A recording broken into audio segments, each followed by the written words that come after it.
Hello and welcome to the video for the first look at this thing here. This is something that me and a handful of other pilots have been playing with since early December, but it's finally out so I can talk about it now.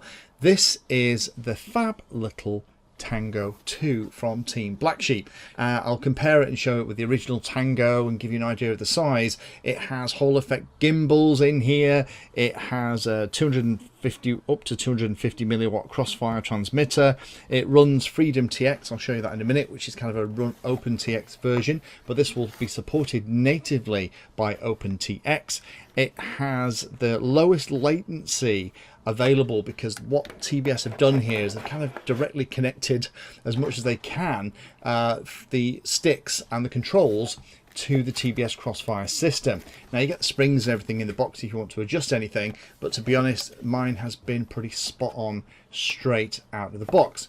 Now the antenna at the back flips up and also rotates. There are two versions available of this thing. The standard one, which is this one, will be about $150-ish, and then there's the Pro version, which is another $50, and that gives you fold down Hall effect gimbals. Now if I just compare this, give you an idea of how dinky this is compared to the original Tango.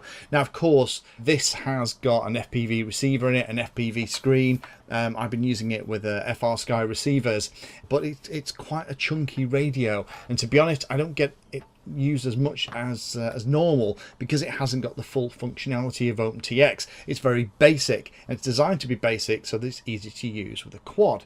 If I just bring in another commonly known radio here, let me just compare it to my very well used X-Lite.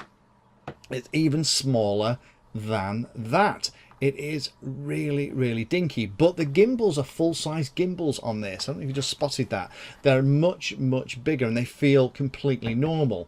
In fact, it's more like the size of a PS4 controller. So if you're ever held a PS4 controller, it'll give you an idea what it actually is like. The really cool thing is, if I just turn this on and show you, it'll come with say Freedom TX initially, TBS logo. The pulsing that's on the video here isn't actually in real life. If the camera will focus, you've got a full Open TX implementation on here, called Freedom TX at the moment. If I press the power button, that turns it off. We have the buttons on the side for exit, menu and page for navigation through all of the normal OpenTX style menus. We have a nice chunky rotary control with an enter key and a speaker to the right of that. It's very comfortable in the hands. It's really ergonomic the way it's set. Power buttons at the bottom, audio out, and a USB-C for charging the onboard battery. Now the battery isn't replaceable, so you're going to need to make sure it's charged before you go.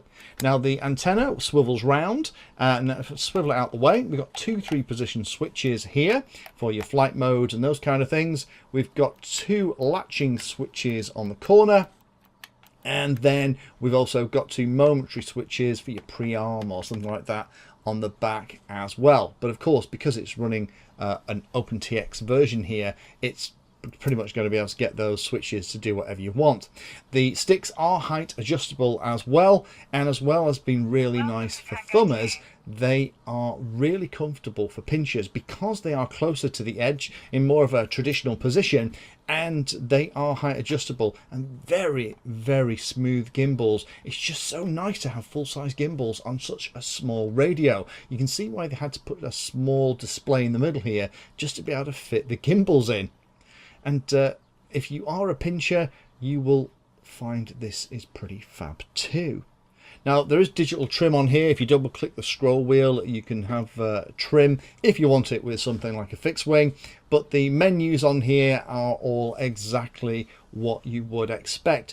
The screen, when I first looked at it, I thought this is going to be way too small, but it is really clear even in sunshine.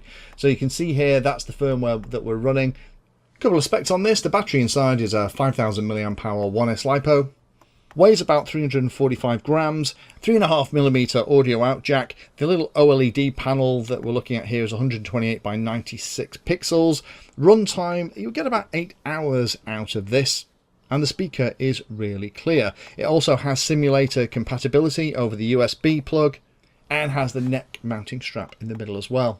Now, for those of you like me who are Crossfire addicts and who love the Crossfire system, this is perfect. The recent build that I've been doing with the Brain Dart specifically has had Crossfire put in it so that I can use it with this little radio. So if you have any questions, pop them down below and I can do a follow-up video to answer any specific questions and queries that you might have, because I've been playing with this, as I said, for about the last 6 weeks and have absolutely fallen in love with it. Thank you for watching my video and watching right to the very end. If you want to find out what I'm currently working on, you can follow me on social media by searching for Painless360 in the usual places. If you'd like to become part of the inner circle, then you can become a Patreon. Details are in the description and you get lots of additional benefits. Check out the playlist section on the channel too. I organise all of my videos into playlists and it's called something like Introduction to or for Beginners.